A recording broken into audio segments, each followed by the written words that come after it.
শুরুতে এই তাফসীরের এই প্ল্যাটফর্মে বসে যার কথা বারবার মনে হচ্ছে, যার কথাটা বারবার হৃদয়ে বারবার উকি মারছে, তিনি হচ্ছেন কিংবদন্তি শহীদ আল্লামা দেলাওয়ার হোসেন সাঈদ রাহিমাহুল্লাহ। আমি আপনাদের কাছে দোয়া চাই, যেদিন আপনাদের কানে যেদিন খবর আসবে সাঈদী নাই, একদিন ইতিহাস থেকে আমিও হারায় যাব। কিয়ামতের দিন আল্লাহ যেন আমাকে মাফ করে দেন। আমি কিচ্ছু চাই না আল্লাহর কাছে। আল্লাহ যদি বলেন কিয়ামতে তোরে মাফ করে দিলাম, এর থেকে বড় পাওনা আমার নাই। সম্মানিত ভাইয়েরা, 2009 সাল আমার জীবনের প্রথম হজ এবং 2009 সালে শহীদ আল্লামা দেলাওয়ার হোসেন সাঈদী সাহেবের শেষ হজ। আরাফার ময়দান, মিনা, মুজদালিফায় বিভিন্ন জায়গায় একসঙ্গেই ছিলাম। এক পর্যায়ে আল্লামা সাঈদ রাহিমাহুল্লাহকে প্রশ্ন করা হলো, দেশে মামলা হচ্ছে, ট্রাইব্যুনাল গঠন হচ্ছে, হুজুর আপনার এই মুহূর্তে দেশে ফেরত না যাওয়াই ভালো, আপনি থেকে যান। উনি মুস্কি হাসি মেরে বললেন, আমার প্রিয় মাতৃভূমি, আমার দেশ বাংলাদেশ, আমার দেশের জনগণ মানবেতর জীবন যাপন করবে, কারারুদ্ধ থাকবে, জেল খাটবে, রক্ত ঝরাবে, আর সাঈদী পালিয়ে বেড়াবে, বিদেশে থাকবে, এমন শিক্ষা আমার রাসূল দেন নাই। তিনি জেলকে, হামলা মামলাকে তোয়াক্কা না করে বীরের বেশে তিনি দেশে ফিরে এসেছেন। 2010 সালের 30 জুন তাকে অন্যায়ভাবে গ্রেফতার করা হয়। দীর্ঘ 13টা বছর অন্যায়ভাবে জেলখানায় আটকিয়ে রাখা হয়। এদেশের নির্যাতনের ইতিহাসে সবচাইতে, রিমান্ডের সবচাইতে বেশি নির্যাতন করা হয়েছে আমাদের আল্লামাকে। সম্মানিত ভাইয়েরা, শুধু এটাই শেষ নয়, শেষ পর্যন্ত 2023 সালের 13ই আগস্ট চিকিৎসার নাম করে সেই জায়গা থেকে, জেলখানা থেকে জোর করে সেখান থেকে বের করে হসপিটালে তাকে ষড়যন্ত্রের মধ্য দিয়ে ইমাম আবু হানিফার ওই একই পদ্ধতিতে বিষ প্রয়োগের মধ্য দিয়ে পয়জনিং করে তাকে শহীদ করা হয়েছে। আমরা তাফসীর মাহফিলের এই প্ল্যাটফর্ম থেকে, তারই তৈরি করা এই ময়দান থেকে স্পষ্টভাবে জানান দিতে চাই, অবিলম্বে আল্লামা সাঈদীর খুনি হত্যাকারীদের চূড়ান্ত শাস্তি নিশ্চিত করা হোক। আল্লাহ রাব্বুল আলামিন অন্য নবীদের নাম ধরে ডেকেছেন, ডাক দিয়েছেন। আল্লাহ রাব্বুল আলামিন বলছেন, ইয়া আদামু উসকুন আনতা ওয়া যাওজুকাল জান্নাহ। ডাক দিয়েছেন, ওয়া মা তিলকা বিয়ামিনিকা ইয়া মূসা। ডাক দিয়েছেন, ইয়া ইয়াহইয়া খুযিল কিতাবা বিকুওয়াহ। আল্লাহ তাআলা সব নবীকে হরফে নিদা প্রয়োগ করে ডাক দিয়েছেন, কিন্তু একটা বারের জন্য আমার রাসূলকে নাম ধরে ডাকলেন না, অথচ কোরআন তার উপরে নাজিল হয়েছে। আল্লাহ রাব্বুল আলামিন যেখানেই তার নামটা নিয়েছেন সেখানেই তার গুণটা বর্ণনা করেছেন। এক জায়গায় বলছেন, মুহাম্মাদুর রাসূলুল্লাহ ওয়াল্লাযীনা মাআহু আশিদ্দাউ আলাল কুফফারি রুহামাউ বাইনাহুম তারাহুম রুক্কাআ সুজ্জাদান ইয়াবতাগুনা ফাদলাম মিনাল্লাহি ওয়া রিদওয়ানা সীমাহুম ফি ফুজুহিহিম মিন আসারিস সুজুদ। জোরে বলুন আল্লাহু আকবার। আরেক জায়গায় আল্লাহ রাব্বুল আলামিন তার নাম নিয়ে বলছেন, ওয়া মা মুহাম্মাদুন ইল্লা রাসূল قد خلت من قبله الرسل। কিন্তু আল্লাহ রাব্বুল আলামিন কোথাও নামকে সম্বোধন করে ডাক দেন নাই, আরেক জায়গায় ডাক দিচ্ছেন, ইয়া আইয়ুহাল মুযাম্মিলু কুমিল লাইলা ইল্লা কালিলা নিসফাহু আও ইনকুস মিনহু কালিলা। আরেক জায়গায় ডাক দিচ্ছেন, ইয়া আইয়ুহাল মুদ্দাসসির কুম ফাআনযির ওয়া রাব্বাকা ফাকাব্বির ওয়া সিয়াবাকা ফাতাহহির। জোরে বলুন আল্লাহু আকবার। ঠিক এই জায়গায় আল্লাহ রাব্বুল আলামিন সূরাতুল আহজাবের 45 নম্বর আয়াতে আল্লাহ রাব্বুল আলামিন তাকে কি সুন্দর করে ডাক দিচ্ছেন, ইয়া আইয়ুহান নাবিয়্যু ইন্না আরসালনাকা শাহিদাও ওয়া মুবাশশিরাও ওয়া নাযীরাও ওয়া দাঈয়ান ইলাল্লাহি বিইذনিহি ওয়া সিরাজাম মুনীরা। জোরে বলুন আল্লাহু আকবার। হে আমার নবী, আমি আপনাকে পাঠিয়েছি সাক্ষী করে, শাহিদ করে, মুবাশশির করে, সুসংবাদদাতা করে, ওয়া নাযীরা ভীতি প্রদর্শনকারী করে পাঠিয়েছি, এবং আল্লাহর পথে দায়ী করে পাঠিয়েছি। আমার আল্লাহ তাআলা আমার রাসূলকে এত সম্মান দিয়েছেন, দুঃখজনক হলো সত্য, বিগত 16 বছরে শুধু আলেমদের উপরে নির্যাতন হয়েছে তা নয়, আমার রাসূলকে নিয়ে বাজে কটূক্তি পর্যন্ত করা হয়েছে, ঠিক কিনা? রাসূলকে নিয়ে অনেক কটূক্তিও করেছে বিভিন্ন ব্লগাররা। আমার দেশে কিছু বুদ্ধিজীবী আছে যাদের কাজই হলো ইসলাম নিয়ে বাজে কথা বলা, রাসূলকে নিয়ে বাজে কথা বলা। রাসূলকে নিয়ে বলা হয়েছে, এমন ভাবে কথা বলা হয়েছে, রাসূল নাকি ছিলেন জেনাকার, রাসূলকে মুহাম্মদ বলে গালি দিয়েছে। ওরা 16 বছর আমাদের তালিকা করেছে, আমরা এখন নাস্তিকের তালিকা করতে চাই। কোন বাংলার জমিন আর হতে পারে না। সম্মানিত ভাইয়েরা, সম্মানিত বন্ধুগণ, আল্লামা সাঈদীর ফাঁসি রায় দিয়ে এক কুলাঙ্গার বিচারপতি, কি নাম? হ্যাঁ, মানিক। হ্যাঁ, 2 বছর আগে, বছর 2 আগে আমার নামেও তালিকা করেছিল, 116 জন আলেমের তালিকা করেছিল। 2 বছর পার হয় নাই, আল্লাহ তাআলা তার উপযুক্ত জবাব দিয়ে দিয়েছেন। ছাত্র বৈষম্য বিরোধী আন্দোলনে যারা অগ্রণী ভূমিকা পালন করেছেন তাদের জন্য দোয়া করতেই হয়। সম্মানিত ভাইয়েরা, এই পেকুয়ার মাটিতে চট্টগ্রাম বিভাগের প্রথম শহীদ হয়েছে এই চট্টগ্রামের এই পেকুয়ার সন্তান শহীদ অসীম।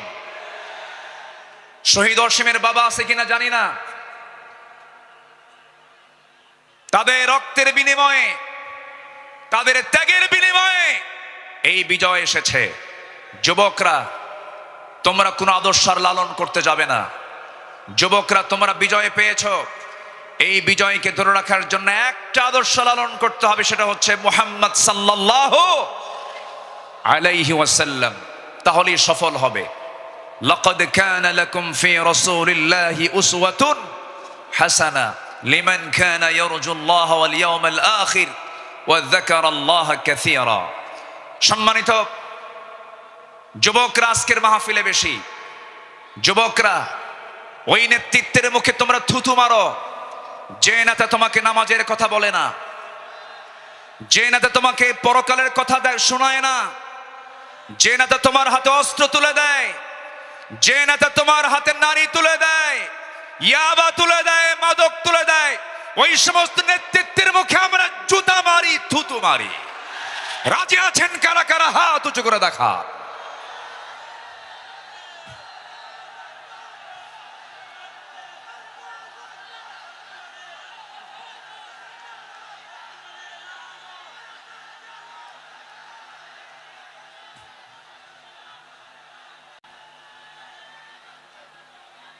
আল্লাহ কবুল করুন, জোরে বলি আল্লাহুম্মা আমিন। যুবকরা, তোমাদের হাতে আগামীর বাংলাদেশ, নতুন বাংলাদেশ গড়ার জন্য কোন আদর্শ আমরা মানি না, আমরা মানে উসওয়ায়ে হাসানাহ, নবীর আদর্শ, নবীর আদর্শ, নবীর আদর্শ। আল্লাহ কবুল করুন, জোরে বলে আমিন। প্রত্যেক মাহফিলে টাইম সিলেকশন থাকে না, আজকের মাহফিলে টাইম সিলেকশন আছে। আমাকে খুব অল্প সময়ের মধ্যে হয়তো আমাকে শেষ করতে হবে, এই জন্য আমাকে সামারাইজ করে, সংক্ষিপ্ত করে কিছু কথা বলতে হচ্ছে। সম্মানিত ভাইয়েরা, সম্মানিত বন্ধুগণ, এই মাহফিলের এই প্ল্যাটফর্মে 16 বছর যারা এই কাজ করেছেন তাদেরকে ভালোভাবে মাহফিল করতে দেওয়া হয়নি। আমি আব্দুল্লাহ আল আমিন, আমাকে কত জায়গা থেকে মাহফিলের এই প্ল্যাটফর্ম থেকে, এই চেয়ার থেকে কতবার ধরে নিয়ে যাওয়া হয়েছে এটার হিসাব আমার নাই। সাতক্ষীরায় গেলাম, খুলনায় গেলাম, পাবনাতে, পাবনার দারুল আমান ট্রাস্ট, আল্লামা সাঈদীর শেষ মাহফিল ছিল 2010 সাল। এরপরে 2011, 12, 13, 14 এই কয়েক বছর মাহফিল কোনো মতো করতে পারছি। এরপরেই 2015 সালে সেই মাহফিল করতে গিয়ে আমাকে লক্ষ্য করে গুলি পর্যন্ত করা হয়েছে। সম্মানিত ভাইয়েরা, এরকম করে তারা চেয়েছিল এই আওয়াজকে বন্ধ করতে, কিন্তু না, কোরআনের আওয়াজ যারা বন্ধ করতে চেয়েছে তাদের আওয়াজই বন্ধ হয়ে গেছে। তারা কি আছে? আলেমরা পালায়, আসতে কোন আলেমরা পালায়। পালায় কারা? আমাদেরকে যারা রাজাকার বলে গালি দিয়েছে, পাকিস্তানি রাজাকার বলেছে, আমরা কেউ পাকিস্তান যাই নাই। দিল্লি রাজাকার সব দিল্লি গিয়ে বসে আছে।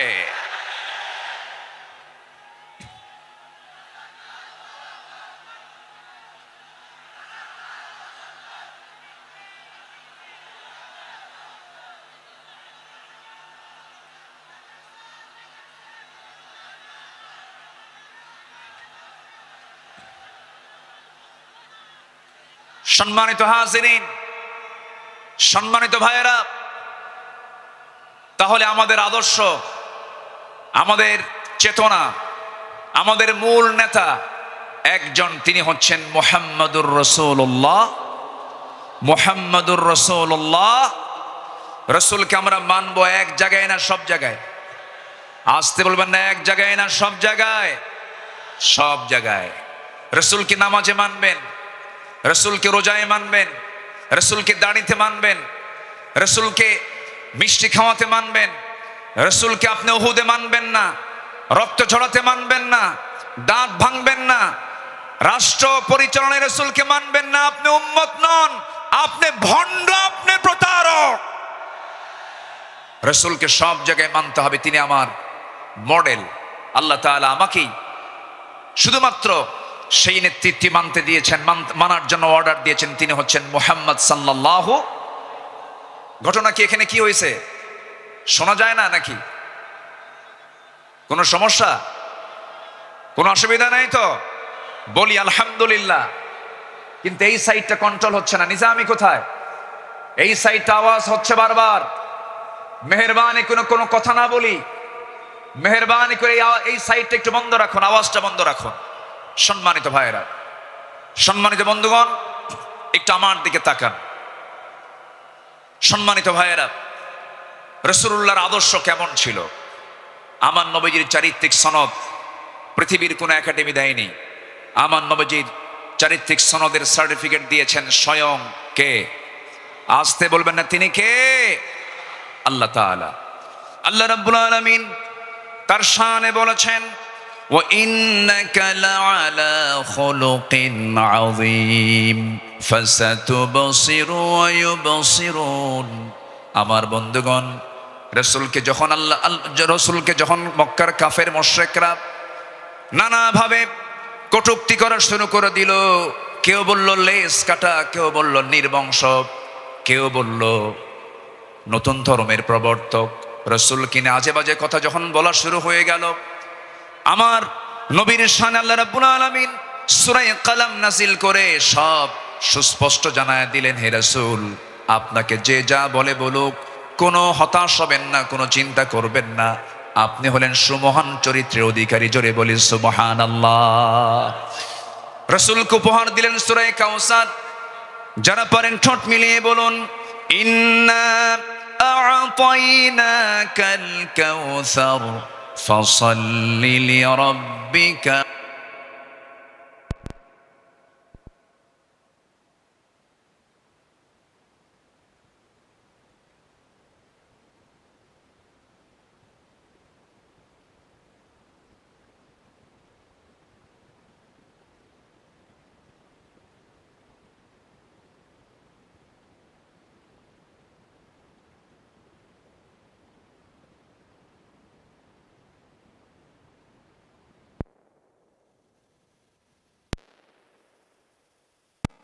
কে শুনেছি, বললাম 1971 সালে তো আমার মায়েরই বিয়ে হয় নাই। 71 সালের ঘটনা, 1971 সালের ঘটনা। সাক্ষীর জন্ম হলো 76। সাক্ষীর জন্ম কি 76।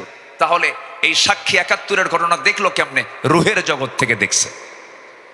এইরকম করে মিথ্যাচার করে তারা চালিয়েছিল 16 বছর। ফেরাউন পৃথিবীতে বেঁচে ছিল হলো 1600 বছর, এরা ছিল 16 বছর। সংখ্যার যে মিল হলো কেমনে বুঝলাম না।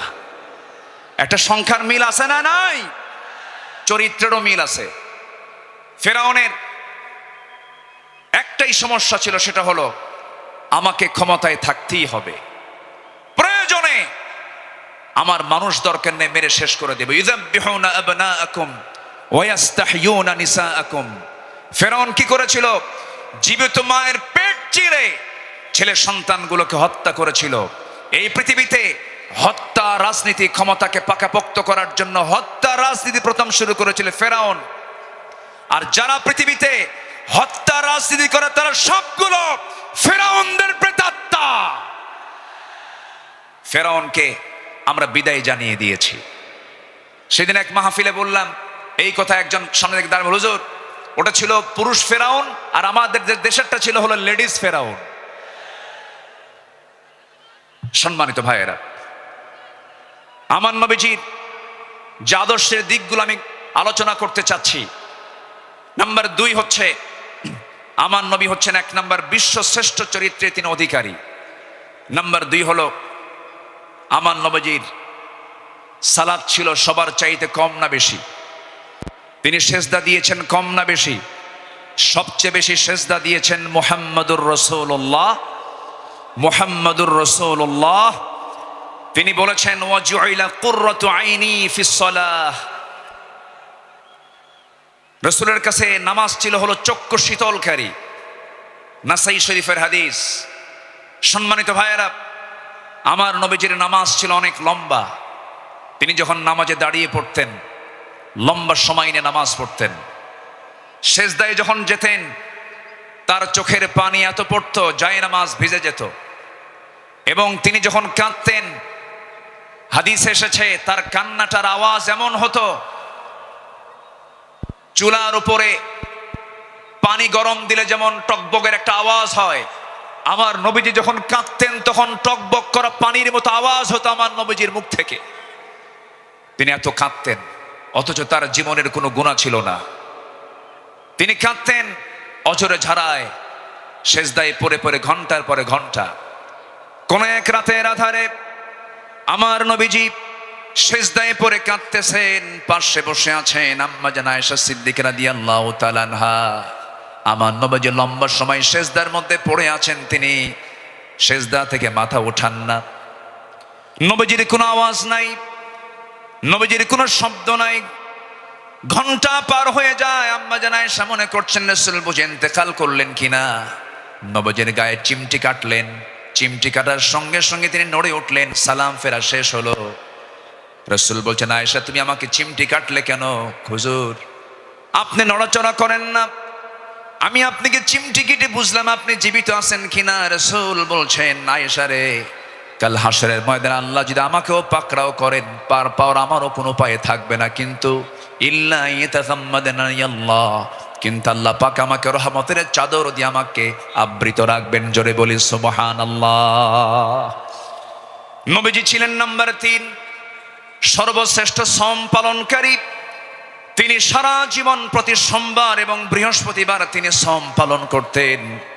আমার নবীজি তুরাদু তু'রাদুল আ'মালু ইয়াওমাল ইসনাইন ওয়াল খামিস ফাউহিব্বু আন ইউ'রাদা আমালি ওয়া আনা সাইম।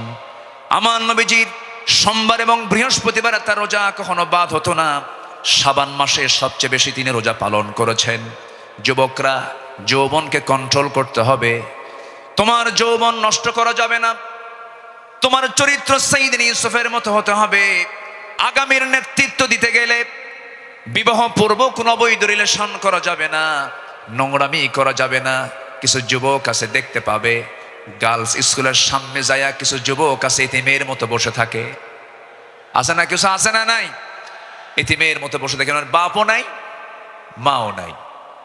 না, তোমার এগুলো করা যাবে না। তোমার সামনে বহু কাজ পড়ে আছে। আলিয়া তোমাকে ডাকবে, লাইলি তোমাকে ডাকবে।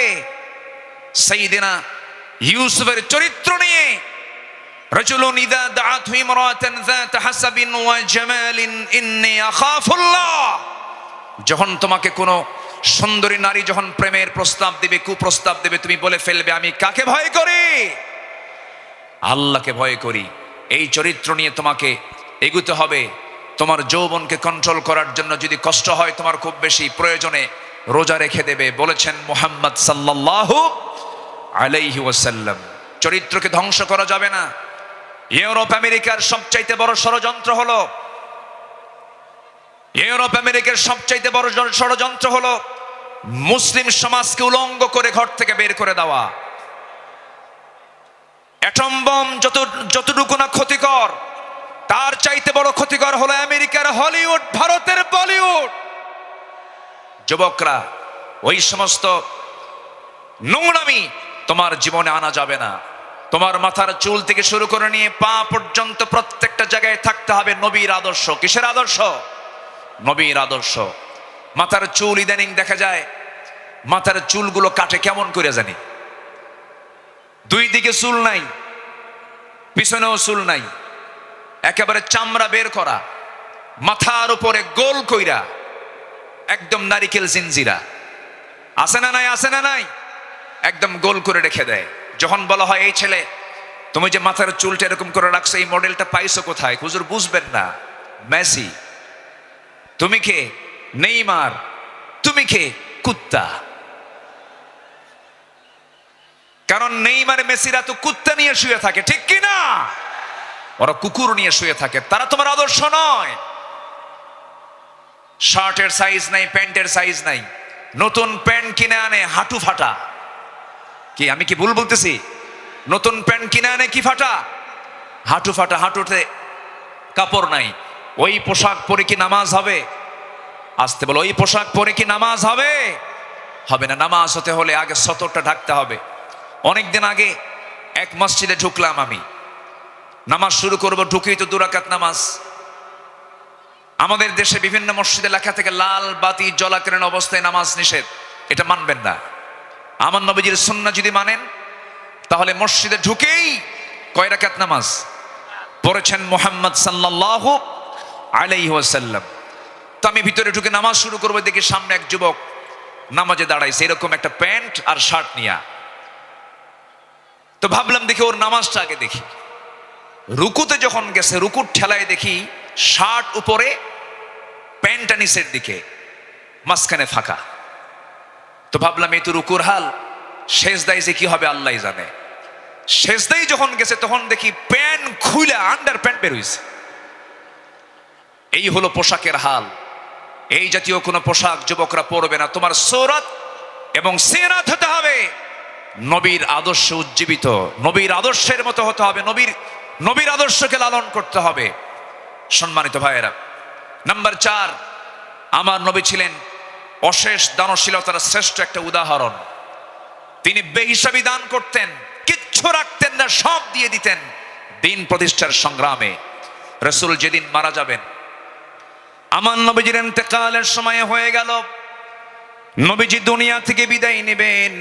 আম্মা জান আয়েশার উরুর উপরে মাথা রেখেছেন। নবীজি যে কোনো মুহূর্তে দুনিয়া থেকে বিদায় নেবেন। এমন সময় বলছেন, আয়েশা রে, আমি মনে হয় দুনিয়া থেকে বিদায় নেব, আমার মনে হয় বিদায় লগনটা চলে আসছে। যে কোনো মুহূর্তে মালাকুল মউত চলে আসবে। দেখো তো আমার ঘরের মধ্যে কোনো কিছু আছে নাকি। গোটা ঘর তালাশ করে কয়েকটা স্বর্ণের টুকরা বের হলো।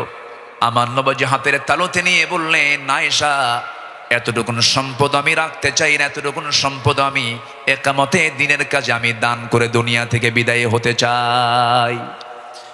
আমার নবীজি 2 হাতে দান করেছেন। নাম্বার 5 হলো পৃথিবীর সবচাইতে শ্রেষ্ঠ সৎ প্রেমময় এবং সৎ ন্যায়পরায়ণ স্বামী ছিলেন। আম্মা জান আয়েশা বলেন, রাসূল আমাকে এত পরিমাণ ভালোবেসেছেন, রাসূল বলেছেন শরীর খাবার যেমন শ্রেষ্ঠ, আমার স্ত্রী হলো সবার মধ্যে শ্রেষ্ঠ। আমি আয়েশাকে দারুণ ভালোবাসি। আমার নবীজি একজন আদর্শ স্বামী ছিলেন, শ্রেষ্ঠ স্বামী ছিলেন। আমার নবীজির চারিত্রিক গুণ নিয়ে যদি আমরা আলোচনা করতে যাই, গোটা রাতেও শেষ হবে না, কেউ কোনোদিন শেষও করতে পারবে না, কারণ তার চারিত্রিক সনদ আল্লাহ পাক নিজে দিয়েছেন। আর তার চরিত্র হলো কানা খুলুকুহুল কোরআন, তার চরিত্রই হলো কোরআনে কারীম। জোরে বলি সুবহানাল্লাহ। আমার নবীর নাম্বার 6, তিনি ছিলেন একজন অলংকারিত শ্রেষ্ঠ বাবা। এমন বাবা পৃথিবীতে আর খুঁজে পাওয়া যাবে না। রাসূল 4 মেয়ের বাপ ছিলেন।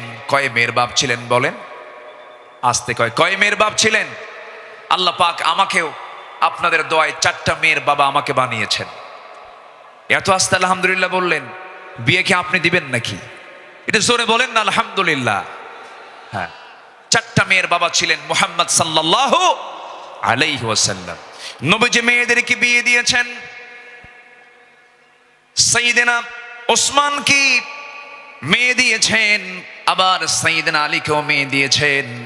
একজনকে দিয়েছেন ধনীর ছেলের সাথে, আরেকজনকে দিয়েছেন গরিব ছেলের সাথে। রাসূল কি ব্যালেন্স করেছেন। সবচেয়ে প্রিয়, সবচেয়ে আদরের দুলালী ফাতিমাকে গরিব ছেলের সঙ্গে বিয়ে দিয়েছেন। বিয়ে যেদিন দিলেন, রাসূল বললেন, ও ফাতিমা, আমি তোমাকে এমন স্বামী তোমার হাতে তুলে দিলাম, এমন স্বামী আমি তোমাকে দিলাম, যার সম্পদ নাই, টাকা নাই, পয়সা নাই, ঘর নাই, বাড়ি নাই, কিচ্ছু নাই, কিন্তু মাথা থেকে পা পর্যন্ত তাকওয়া দিয়ে ভরা। জোরে বলে সুবহানাল্লাহ। এমন স্বামী তোমাকে দিলাম। চলে যাও বাবার ঘর থেকে স্বামীর ঘরে গিয়ে করে খাও। মৃত্যুর দিন পর্যন্ত যেন স্বামীর বিরুদ্ধে একটা নালিশ আমার কানে না আসে। এই কথা বলে বিদায় দিয়ে দিলেন। আমার নবীজি 3 দিন পার হয় নাই, ফাতিমাকে না দেখলে তিনি অস্থির হয়ে যেতেন। আমার ফাতিমা কোথায় গেল, আমার ফাতিমা কোথায় গেল। আমার নবীর ঘরে একদিন ফাতিমা আসলেন। বসে বসে তিনি সালাত আদায় করছেন। রাসূল বলছেন, ফাতিমা, বসে বসে নামাজ পড়া তো তোমার ঠিক নয়, তুমি তো যুবতী মানুষ। এবার তিনি বলছেন, আব্বা জান, আমিও জান আমি বসে বসে নামাজ পড়ি না, কিন্তু দাঁড়িয়ে দাঁড়িয়ে নামাজ পড়ার হেতু হলো, আমি যে দাঁড়িয়ে দাঁড়িয়ে নামাজ পড়ব, আমার গায়ে যে জামাটা দেখতে পাচ্ছেন বাবা, এর পেছনের একটা অংশ তালিযুক্ত অংশ আছে। আমি যদি দাঁড়িয়ে থেকে নামাজ আদায় করতে যাই, আপনার চোখে এই তালি অংশটুকু পড়তে পারে। আপনি হয়তো আমার স্বামীর ব্যাপারে নেগেটিভ সেন্স আনতে পারেন, হারে আমার মেয়ে কালী কাপড়ে কষ্ট দেয়, আমার স্বামীর এতটুকুন দুর্নাম প্রকাশ পেয়ে যাক, আমি এটা চাই নাই বলে আমি বসে বসে নামাজ আদায় করছি। জোরে বলি সুবহানাল্লাহ। এবং মেয়েকে বিয়ে দিয়ে বললেন, ও আমার মেয়ে ফাতিমা, স্বামীর ঘরে চলে যাও, মৃত্যুর দিন পর্যন্ত যেন স্বামীর বিরুদ্ধে একটা নালিশ যেন আমার কানে না আসে।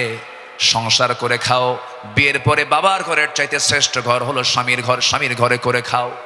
কিন্তু আজকের বাপরা কি তা কয়? আজকের বাপরা কি কয় জানেন? মেয়ে বিয়ে দিয়ে কয়, মা চলে যা স্বামীর ঘরে, যদি কিছু বলে শুধু ফোন দিবি, খাইয়া ফালামো। ঠিক আছে না? না, এই আচরণ করা ঠিক নয়। আমার নবীজি একদিন বসে আছেন, ফাতিমা রাদিয়াল্লাহু তাআলা আনহা তিনি তার আব্বার সঙ্গে দেখা করার জন্য আসছেন। এসে বলছেন, আব্বা, আপনি হলেন রাষ্ট্রপ্রধান, আপনি যা বলবেন তাই হয়ে যাবে। আমি অভিযোগ নিয়ে আসি না, স্বামীর সঙ্গে পরামর্শ করে এসেছি। আমরা যে ঘরে থাকি ভাড়ার ঘর, মেঝেটা কাঁচা, গায়ে পায়ে কাপড়ে ময়লা লেগে যায়। আপনার 2টা নাতি হাসান হোসাইন, এদেরকে নিয়ে আমি সামলাতে পারি না। দেখুন তো একটা খাদেম নিযুক্ত করা যায় নাকি, একটা কাজের মানুষ নিযুক্ত করা যায় নাকি। আমার রাসূল বলছেন, ও আমার কলিজার টুকরা মেয়ে ফাতিমা, এদিকে আসো। তোমার বাবা তার নিজের কাপড় নিজে ধৌত করে, নিজের ঘর নিজে ঝাড় দেয়। তোমার পিতা কারো সাহায্য নেয় না তার ব্যক্তিগত কাজের ক্ষেত্রে। আমি চাই আমার মেয়ে ফাতিমা তুমি এমনই থেকে যাও, দুনিয়াটাকে বড় করার চেষ্টা করো না ফাতিমা। আমি তোমাকে একটা আমল শেখায় দিচ্ছি, তুমি যাও সে আমলটা করো। সুবহানাল্লাহ, আলহামদুলিল্লাহ, আল্লাহু আকবার 33, 34 বার করে সকাল সন্ধ্যা পড়বে। আমার আল্লাহ তোমার সমস্ত কাজের জিম্মাদার হয়ে যাবেন। জোরে বলি সুবহানাল্লাহ। আমার বন্ধুগণ, নাম্বার 7 হলো রাষ্ট্রে প্রথম মসজিদ প্রতিষ্ঠা তিনি করেছেন, ইসলামী সংস্কৃতি প্রতিষ্ঠা করেছেন। নাম্বার 8 হলো বিশ্ববাসীর জন্য তিনি প্রেরিত কোরআনের প্রথম এবং শ্রেষ্ঠ প্রধান শিক্ষক তিনি। ইন্নামা বুইসতু মুআল্লিমান বুইসতু লিউতাম্মিমা মাকারিমাল আখলাক। রাসূল বলেন, আমি পৃথিবীতে প্রেরিত হয়েছি মানুষের চারিত্রিক মানকে তার চূড়ান্ত শিখরে পৌঁছে দেবার জন্য। জোরে বলি সুবহানাল্লাহ। নাম্বার 9 হলো যুদ্ধের ময়দানে তিনি ছিলেন অগ্রগামী, সাহসী একজন নেতা। বদর, উহুদ, খন্দক এই সমস্ত যুদ্ধ তার প্রমাণ। প্রতিটা যুদ্ধে আমার নবী যে সবার পেছনে না সবার আগে, সবার পেছনে না সবার আগে, সবার আগে। সবচেয়ে মার খেয়েছেন উহুদের ময়দানে, সবচাইতে বেশি রক্ত ঝরিয়েছেন মুহাম্মদুর রাসূলুল্লাহ, মুহাম্মদুর রাসূলুল্লাহ সাল্লাল্লাহু আলাইহি ওয়াসাল্লাম। নাম্বার 10, সময় তো অল্প, আমাকে সংক্ষিপ্ত করে বলতে হচ্ছে। নাম্বার 10,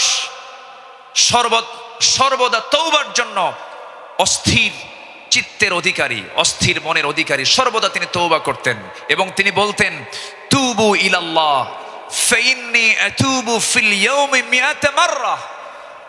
ও আমার সাহাবীরা, তোমরা বেশি করে তওবা করো, আমি বিশ্বনবী সারাদিনে 100 বারেরও বেশি বার তওবা করি। আল্লাহু আকবার। এই আমলগুলো আল্লাহ পাক সবাইকে করার তৌফিক দান করুন। জোরে বলি আমিন। নাম্বার 11, এই পৃথিবীতে তিনি সবচাইতে বড় জাকির ছিলেন, সবচাইতে বেশি তিনি জিকির করানেওয়ালা ছিলেন মুহাম্মদ সাল্লাল্লাহু আলাইহি। ধৈর্য কাকে বলে, ধৈর্য কি, তার বাস্তব প্রমাণ হচ্ছেন মুহাম্মদ সাল্লাল্লাহু আলাইহি ওয়াসাল্লাম। মক্কার 13টা বছর তিনি মার খেয়েছেন, কত নির্যাতন সহ্য করেছেন, কত অত্যাচার তিনি সহ্য করেছেন। মক্কার 13 বছরের সাহাবা কেরামকে মেরে মেরে রক্তাক্ত করেছে।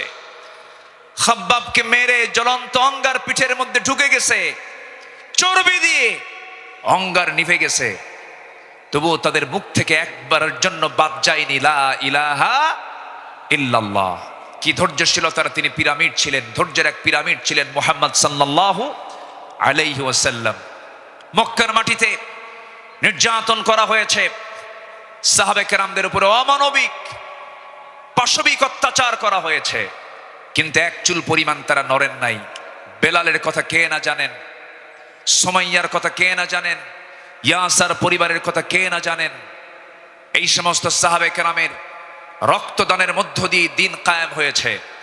সম্মানিত ভাইয়েরা, দিন কায়েমের জন্য যদি ধৈর্যের পরিচয় দিয়ে 13 বছর মক্কায় মার খেয়ে মদিনার 10 বছরে যদি সাহাবে কেরামের জীবন দিতে হয়, আমার নবীজির দান্দা মোবারক শহীদ করতে হয়, কোমর যদি হারাতে হয়, আমার নবীজির মাথা থেকে পা পর্যন্ত অসংখ্য আঘাতের চিহ্ন যদি বহন করতে হয় নবীজির জীবন থেকে, সেই দিন কায়েমের জন্য, আগামীর বাংলাদেশ আমরা দিন প্রতিষ্ঠার জন্য যদি আমাদের রক্ত দিতে হয়, জীবন দিতে হয়, সেই নবীর পন্থায় কি জানমাল কোরবান দিতে রাজি আছেন? রাজি আছেন কারা কারা? হাত উঁচু করে আল্লাহকে সাক্ষী রেখে দেখায় দেন।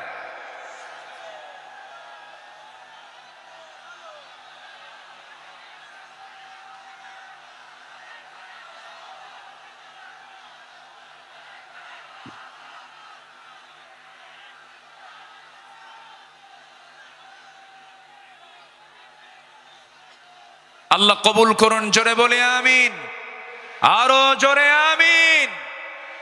বাইরে জীবন দেওয়া তো সস্তা না, যত রক্ত লাগে দেব, প্রয়োজনে লোক পাঠাবো, আমি যাব না। এই চরিত্রের মুনাফিক আমার দেশে আছে না নাই?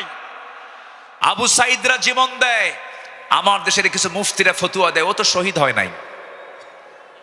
হ্যাঁ, আবু সাইদরা জীবন দেয়, শহীদ অসীমরা জীবন দেয়।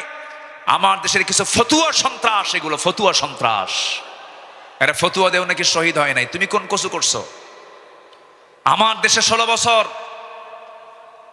অনেক ওলামা, অনেক আলেম আমার দেশে অবস্থান করছেন, এখনো আছেন। বিগত 16 বছর তাদের উপর একটা মামলা তো দূরের কথা, একটা আঁচড়ও গায়ে লাগে নাই। দেশ যখন পট পরিবর্তন হয়েছে, চোরের মায়ের বড় গলা। মুনাফিক চেনা যায় নামাজে নয়, মুনাফিক চেনা যায় রোজায় নয়, মুনাফিক চেনা যায় সূরাতে নয়, মুনাফিক চেনা যায় হলো ময়দানে, মাঠে, জিহাদের প্রান্তরে। সম্মানিত ভাইয়েরা, আমার সময় ফুরিয়ে যাচ্ছে, আমি যে কোনো মুহূর্তে শেষ করে দেব। আজকের মাহফিলের আরো কাঙ্ক্ষিত মেহমান আছেন, বিশেষ করে আমার পরপরই আসছে নাকি?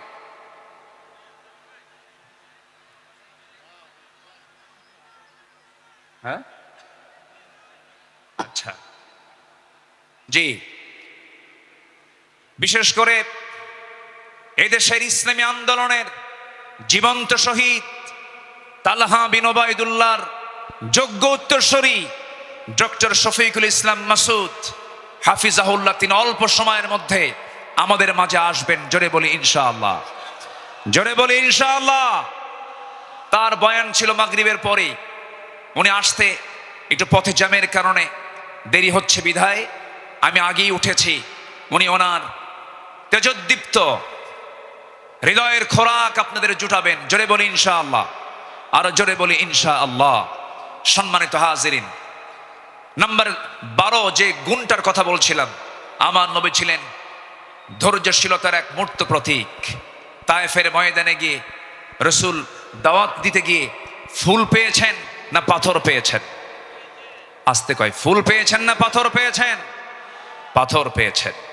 আমার নবীজি মক্কার মাটিতে দাওয়াত দিতে গিয়ে নবীর বিরুদ্ধে মামলা হয়েছে, হামলা হয়েছে, নির্যাতন হয়েছে, আঘাত করা হয়েছে, রক্তাক্ত করা হয়েছে। রসুল 13 বছর মার খেয়েছেন, কিন্তু মদিনায় আসার পরে তিনি শুধু মার খান নাই, মার দিয়েছেন।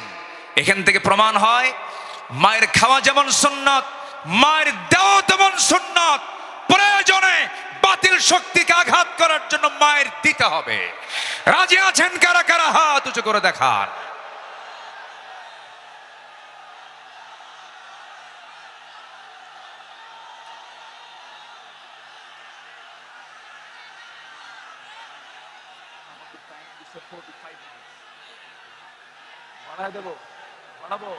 আচ্ছা,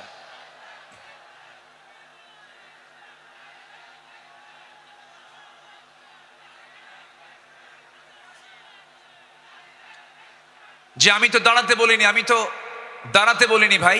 আপনি দাঁড়িয়ে আছেন, আরেক ভাইয়ের কষ্ট হচ্ছে। একজন দাঁড়িয়ে আছেন, আরেক ভাইয়ের কষ্ট হচ্ছে। আপনি কি কষ্ট দিতে চান? এই মুহূর্তে বসে পড়ুন, বসুন, বসুন। আমি জানি আপনি দাঁড়াইছেন কেন, কোমর লেগে গেছিল। আর কতক্ষণ থাকা যায়? প্রচন্ড ধৈর্যশীলতার পরিচয় দিচ্ছেন আপনারা। এদিকে আমার আলোচনা চলতেছে, 12 নম্বর হলো ধৈর্যশীলতা। ধৈর্য ধারণ করার শক্তি দাও গো মেহেরবান, আমায় দাও গো মেহেরবান। ধৈর্য ধারণ করার শক্তি দাও গো মেহেরবান, আমায় দাও গো মেহেরবান। বুকের ভেতর ব্যথার নদী বইছে অবিরাম, বইছে বইছে অবিরাম। ধৈর্য ধারণ করার শক্তি দাও গো মেহেরবান, আমায় দাও গো মেহেরবান। জোরে বলি আমিন, আরো জোরে আমিন। নাম্বার 13 হলো সৎ নেতৃত্ব এবং ন্যায় বিচারে উজ্জ্বল দৃষ্টান্ত রেখেছেন মুহাম্মদুর রাসূলুল্লাহ সাল্লাল্লাহু আলাইহি সাল্লাম। সবার কম বেশি জানা আছে, আমার নবীজির কাছে এক সম্ভ্রান্ত মহিলা চুরির প্রমাণ মিলেছে, নবীর কাছে রিপোর্ট এসেছে। রাসূল বললেন, তোমরা এই মহিলাকে নিয়ে যাও, কোনো কথা নেই। ইসলামের যে সিদ্ধান্ত হাত কেটে ফেলা, ফাকতাউ আইদিয়াহুমা, আস-সারিকু ওয়াস-সারিকাতু ফাকতাউ আইদিয়াহুমা, কোনো কথা নেই, চুন্নি হলেও হাত কেটে দিতে হবে। সেই সম্ভ্রান্ত পরিবারের সদস্যবৃন্দ সাইয়েদনা ওমর ফারুকের কাছে গেলেন, গিয়ে বলতেছে, সাইয়েদনা ওমর, আপনি যদি একটু সুপারিশ করতেন, হয়তো আমাদের রাসূল একটু এখানে ক্ষমার দৃষ্টিতে দেখতেন, লঘু শাস্তি দিতেন। সাইয়েদনা ওমর ফারুক যখন তার কাছে গিয়ে বললেন, ইয়া রাসূলুল্লাহ, সম্ভ্রান্ত পরিবারের মেয়ে, দেখুন তো একটু এই জায়গায় শাস্তিটাকে কমিয়ে লঘু করা যায় কিনা। আমার নবীজির চেহারা রক্তিম আকার ধারণ করলো, নবীজির চেহারা লাল বর্ণ আকার ধারণ করলো। নবীজি এবার বলছেন, ওমর, তোমার দারাজ কণ্ঠ কোথায় গেল? তোমার আওয়াজ তো খুব স্লো হয়ে গেছে, তুমি এমন দারাজ কণ্ঠ তোমার হারিয়ে গেল কেন? ওমর, তুমি আমাকে যে প্রস্তাব দিতে এসেছ, আমি তোমাকে স্পষ্ট ভাষায় জানান দিতে চাই। এই জায়গায় যদি আল্লাহি লাউ আন্না ফাতিমাতু বিনতে মুহাম্মদ সারাকাত লাকাতাতু ইয়াদাহা, যদি এই মুহূর্তে আল্লাহর কসম করে বলি, আমার কলিজার টুকরা ফাতিমা বিনতে মুহাম্মদ যদি চুরি করে ধরা পড়ে যেত, আমি রাসূল সময়কে সাক্ষী রেখে নিজ হাতে আমি আমার ফাতিমার হাত কেটে দিতাম। জোরে বলি আল্লাহু আকবার, আরো জোরে আল্লাহু আকবার। সেই বিচার, সেই শাসনকে আমরা দেখতে চাই। সেই বিশ্বনবীর তৈরি করা, তিনি যে পার্লামেন্ট তৈরি করেছিলেন, যে আদালত কায়েম করেছিলেন, কোরআনের আদালত, সেই কোরআনের আদালতকে আমরা দেখতে চাই।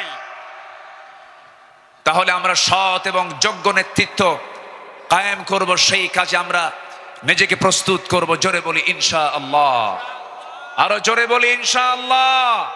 জিকির করি লা ইলাহা,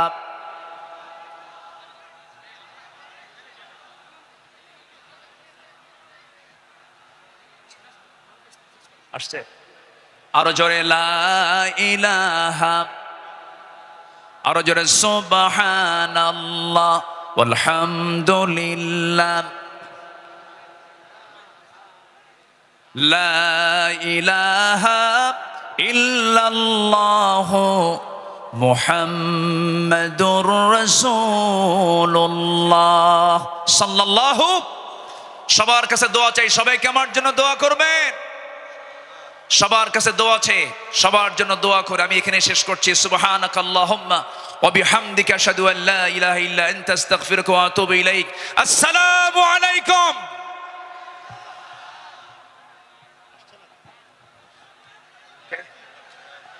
আলহামদুলিল্লাহ, সবাই বলছে সুম্মা আলহামদুলিল্লাহ। একটু পরে لا إله إلا الله وحده لا شريك له ونشهد أن سيدنا وحبيبنا ومولانا محمدا عبده ورسوله الذي أرسله بالحق بشيرا ونذيرا وداعيا إلى الله بإذنه وسراجا منيرا. فقد قال الله تعالى في كلامه المجيد وفرقانه الحميد: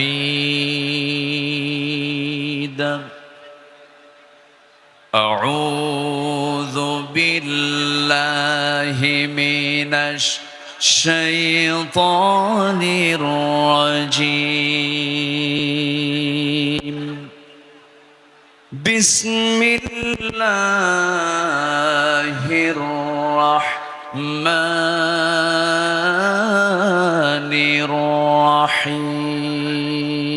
الرحيم. يا أيها النبي إنا أرسلناك شاهدا ومبشرا بشيرا ونذيرا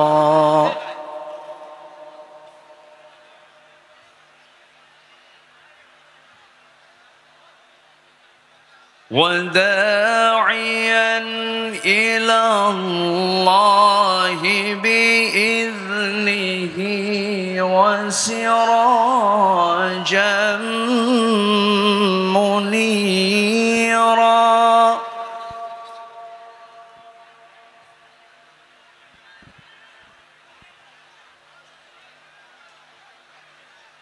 وبشر المؤمنين بأن لهم فضلا من الله فضلا كبيرا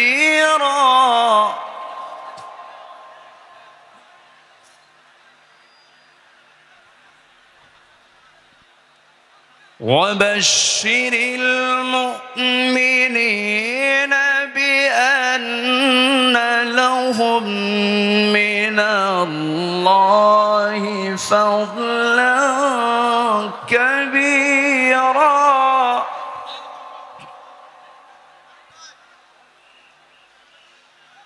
ولا تطع الكافرين والمنافقين ودع أذاهم وتوكل على الله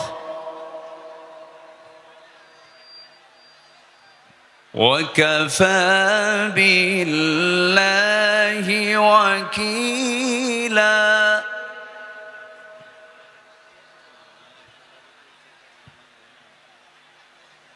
الله أكبر بسم الله الرحمن الرحيم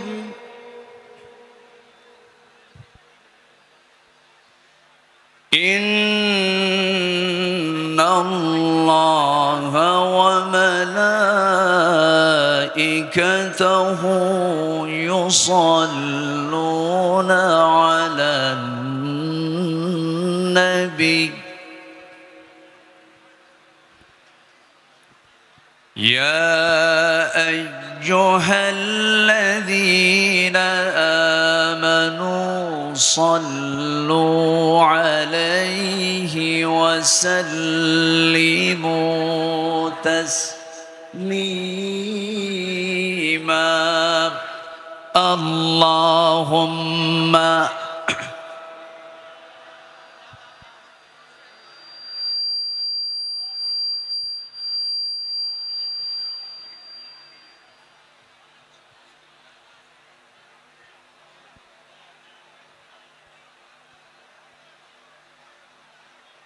সবাই বলুন বালাগাল উলা বিকামালিহি কাশাফাত তুজা বিজামালিহি হাসনাত জামিউ খিসালিহি সাল্লু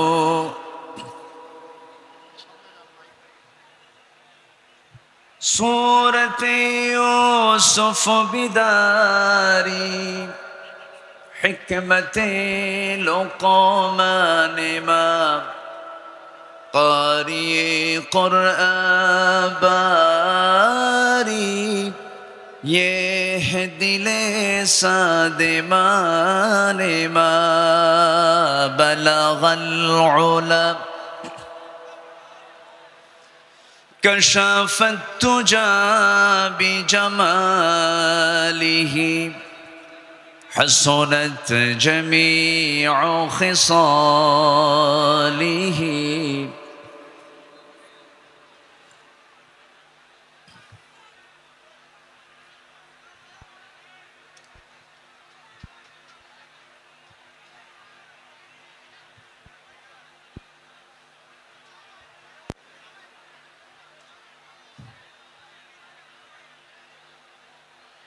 প্রাকৃতিক সৌন্দর্যের অপরূপ লীলাভূমি কক্সবাজার জেলার পেকুয়া উপজেলার মরহুম মাওলানা শহীদুল্লাহ স্মৃতি সংসদ পেকুয়া সমাজ উন্নয়ন পরিষদ কর্তৃক আয়োজিত অষ্টম বার্ষিকী তাফসীরুল কোরআন মাহফিল 2024 আজকের এই মহতি ঐতিহাসিক মাহফিলের সম্মানিত সুযোগ্য সভাপতি, দক্ষিণ এশিয়ার বৃহত্তম ইসলামী সংগঠন বাংলাদেশ জামাত ইসলামীর কক্সবাজার জেলা শাখার সম্মানিত সুযোগ্য আমির নন্দিত আলেমে দ্বীন অধ্যক্ষ মাওলানা নূর আহমদ আনোয়ারি, আজকের এই মাহফিলের সম্মানিত প্রধান মুফাসসির বিশ্বনন্দিত আলেমে দ্বীন, কোটি কোটি মুসলিম তৌহিদি জনতার হৃদয়ের স্পন্দন, আমার অত্যন্ত কাছের, আমার প্রিয়, আমার অনুজ ডক্টর মিজানুর রহমান আজহারি হাফিজাহুল্লাহ। আজকের এই প্রোগ্রামের বরেণ্য অতিথিবৃন্দ, বিশেষ করে জীবন্ত শহীদ তালহা বিন ওবায়দুল্লাহর যোগ্য উত্তরসূরি বাংলাদেশ জামাত ইসলামীর কেন্দ্রীয় কর্ম পরিষদের সদস্য জনাব ডক্টর শফিকুল ইসলাম মাসুদ হাফিজাহুল্লাহ। আজকের এই প্রোগ্রামের সম্মানিত সঞ্চালক, আমার স্নেহধন্য এই মাহফিলের স্বপ্নদ্রষ্টা, আমার অত্যন্ত কাছের বিশিষ্ট ব্যবসায়ী, স্মার্ট পাঞ্জাবি শপের কর্ণধার মোহাম্মদ নিয়ামতুল্লাহ নিজামী, উপস্থিত হাজারাত উলামায়ে কেরাম, ফদলা ইজাম, সুশীল সমাজ, জাতির শ্রেষ্ঠ সন্তান শিক্ষক মণ্ডলী, জাতির বিবেক সাংবাদিক বৃন্দ, প্রশাসনের দায়িত্ব নিয়োজিত কর্মকর্তা বৃন্দ, সামনে উপস্থিত দূরে কাছের বিভিন্ন স্থান থেকে ছুটে আসা কালেমার ঝান্ডাবাহী, তৌহিদের পতাকাবাহী, দ্বীন ইসলামের নরসারদুল বীর মুজাহিদ, প্রাণ প্রিয় সম্মানিত দ্বীনি ভাইরা, আড়ালে বসে আছেন সম্মানিত মা বোনেরা, আলোচনার সূচনায় আনুষ্ঠানিকতার মধ্য দিয়ে আমার পক্ষ থেকে আবারও দিল খোলা সালাম, আসসালামু আলাইকুম ওয়া রাহমাতুল্লাহি ওয়া বারাকাতুহু। মহান রব্বে করিমের শুকরিয়া আদায় করছি যে মহান আল্লাহ সুবহানাহু ওয়া তাআলা একটি অনুকূল পরিবেশ তৈরির মধ্য দিয়ে তাফসীর মাহফিলের সেই হারানো চিত্র আমরা আবার ফেরত পেয়েছি। সেই মহান রব্বে করিমের দরবারে আমরা সবাই লাখ কোটি শুকর আদায় করি। জোরালো কণ্ঠে সমস্বরে আওয়াজ দিয়ে একযোগে বলে উঠছি আলহামদুলিল্লাহ। জোরে বলি আলহামদুলিল্লাহ। সবাই বলছে আল্লাহুম্মা ইন্নী আসআলুকা আল হুদা ওয়াত তুকা ওয়াল আফাফা ওয়াল গিনা। আমরা মহান রবের শুকর আদায় করে নিলাম।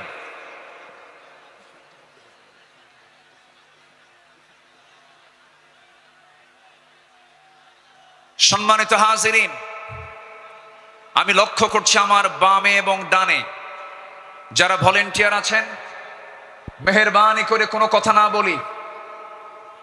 এই তাফসীর মাহফিলে কথা বলার অনুমতি কয়জনের বলেন তো? একজনের। মসজিদে কথা বলে কয়জন? একজন। যদি আপনিও কথা বলেন তাহলে মাহফিল আর মাহফিল থাকবে না, মাহফিল বাজার হয়ে যাবে। এই জন্য আমি সবার কাছে করজনে মিনতি জানাই, তাফসীর মাহফিলে এসে যদি আপনি শৃঙ্খলা ভঙ্গের যদি মামলা খান আল্লাহর আদালতে, তাহলে কিন্তু বড় বেকায়দা হয়ে যাবে। মেহেরবানি করে যদি দেখতে না পান, হৃদয়ের চোখে অনুভব করুন, দেখুন, কোনো কথা না বলি, মেহেরবানি করে আলোচনার দিকে আমরা মনোনিবেশ দেই। আল্লাহ পাক এই মাহফিলকে সফলভাবে আল্লাহ তাআলা যেন মাহফিল কমিটি করতে পারেন, আমরা যেন করতে পারি, সেই তৌফিক মহান রব্বে কারীম আমাদেরকে দান করুন। জোরে বলি আল্লাহুম্মা আমিন। সম্মানিত ভাইয়েরা, আজকে 2024 সাল, এই প্রোগ্রাম শুরু হয়েছে 2017 সাল থেকে।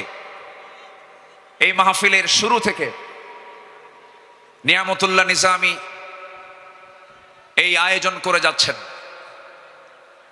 আল্লাহ তাআলা এই মাহফিলের সঙ্গে যারা সম্পৃক্ত ছিলেন, ইতিমধ্যে যিনি আমাদের মুরব্বী এম নিয়ামতুল্লাহ নিজামীর শ্রদ্ধেয় পিতা, আমাদের সকলের মুরব্বী মরহুম মাওলানা শহীদুল্লাহ রাহিমাহুল্লাহ, তিনি ইন্তেকাল করেছেন। আমরা তার জন্য দোয়া করি আল্লাহ রাব্বুল আলামিন তার কবরটাকে জান্নাতের টুকরা বানায় দেন। জোরে বলি আল্লাহুম্মা আমিন। সম্মানিত উপস্থিতি, এই সাইডে এত কথা হয় কেন? কোনো কথা বলা যাবে না তো? একটু মেহেরবানি করে আমরা, হ্যাঁ, একটু মেহেরবানি করে, পিছনে এলইডি আছে, প্রজেক্টর আছে, আপনি দেখতে পাবেন। মেহেরবানি করে মাহফিলের সৌন্দর্য রক্ষার দায়িত্ব একার না সবার? সবার। মেহেরবানি করে ডান পাশের আওয়াজটা মেহেরবানি করে বন্ধ করুন প্লিজ। আমার দিকে এখন তাকান। সম্মানিত দ্বীনি ভাইরা, সম্মানিত বন্ধুগণ, এই কোরআনের মাহফিলের এই সৌন্দর্য ওরা মুছে দিতে চেয়েছিল, একটা মহল ধ্বংস করতে চেয়েছিল। যেখানেই মাহফিল সেখানেই তারা বাধার সৃষ্টি করেছিল, যেখানেই মাহফিল সেখানেই তারা বিভিন্ন নানা ষড়যন্ত্র সৃষ্টি করেছিল। অসংখ্য আলেমকে বিগত 16 বছর অন্যায়ভাবে গ্রেফতার করে জেলখানা আটকে রেখে তাদের বাক শক্তিকে রুদ্ধ করে রেখেছিল। সম্মানিত ভাইয়েরা, আমরা সেই পরিবেশ আবারও ফিরে পেয়েছি, বলি আলহামদুলিল্লাহ। এই মুহূর্তের শুরুতে এই তাফসীরের এই প্ল্যাটফর্মে বসে যার কথা বারবার মনে হচ্ছে, যার কথাটা বারবার হৃদয়ে বারবার উকি মারছে, তিনি হচ্ছেন কিংবদন্তি শহীদ আল্লামা দেলাওয়ার হোসেন সাঈদ রাহিমাহুল্লাহ। সম্মানিত ভাইয়েরা, 2009 সাল আমার জীবনের প্রথম হজ, এবং 2009 সালে শহীদ আল্লামা দেলাওয়ার হোসেন সাঈদী সাহেবের শেষ হজ। আরাফার ময়দান, মিনা, মুজদালিফায়, বিভিন্ন জায়গায় একসঙ্গেই ছিলাম। এক পর্যায়ে আল্লামা সাঈদ রাহিমাহুল্লাহকে প্রশ্ন করা হলো, দেশে মামলা হচ্ছে, ট্রাইব্যুনাল গঠন হচ্ছে, হুজুর আপনার এই মুহূর্তে দেশে ফেরত না যাওয়াই ভালো, আপনি থেকে যান। উনি মুচকি হাসি মেরে বললেন, আমার প্রিয় মাতৃভূমি, আমার দেশ বাংলাদেশ,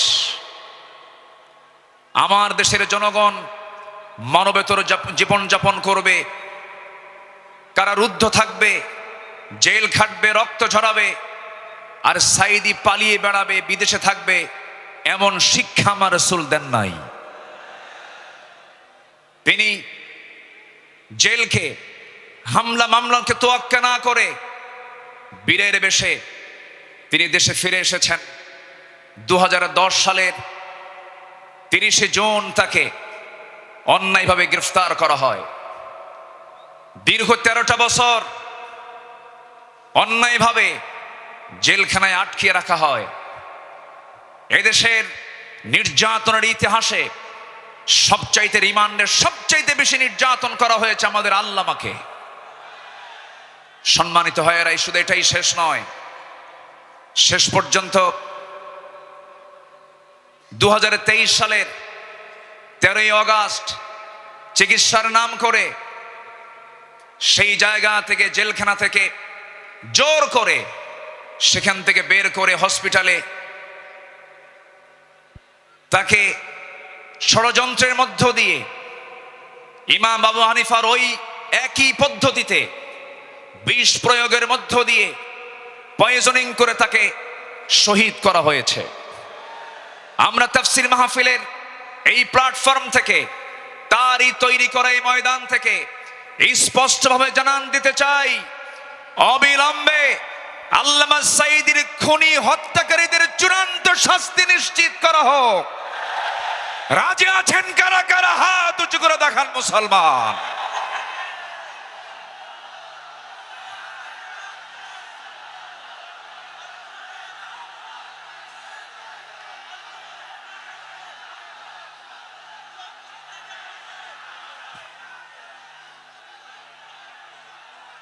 আল্লাহ কবুল করুন, জোরে বলি আমিন।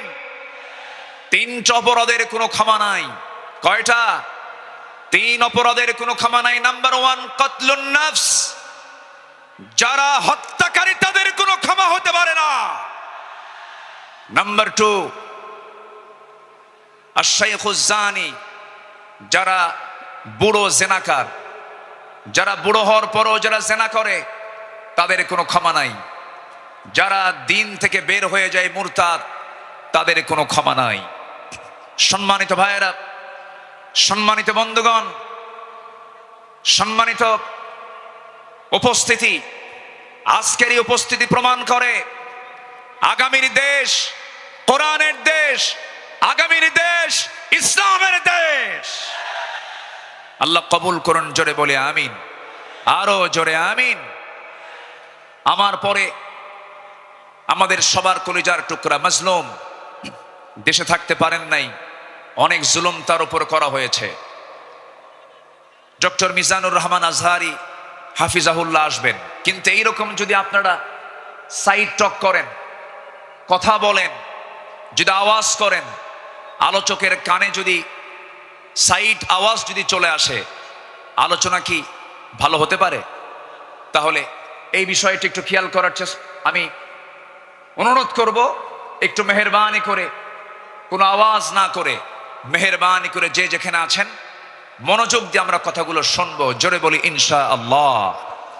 আমি আলোচনার সূচনায় কোরআনে কারীমের গুরুত্বপূর্ণ একটি সূরা, সূরাতুল আহজাব থেকে আমি 4টি আয়াতে কারীম আমি তেলাওয়াত করেছি, যেখানে আমার নবীকে আল্লাহ তাআলা তার কিছু গুণগত দিক তুলে ধরেছেন। এই পৃথিবীতে যত নবী এসেছেন, সকল নবীর ভিতরে সবচাইতে বেশি সম্মানিত নবী হচ্ছেন মুহাম্মদুর রাসূলুল্লাহ। জোরে বলুন মুহাম্মদুর রাসূলুল্লাহ। আল্লাহ তাআলা তার রাসূলকে নাম ধরে ডাকতে পারতেন, কিন্তু নাম ধরে ডাকেন নাই।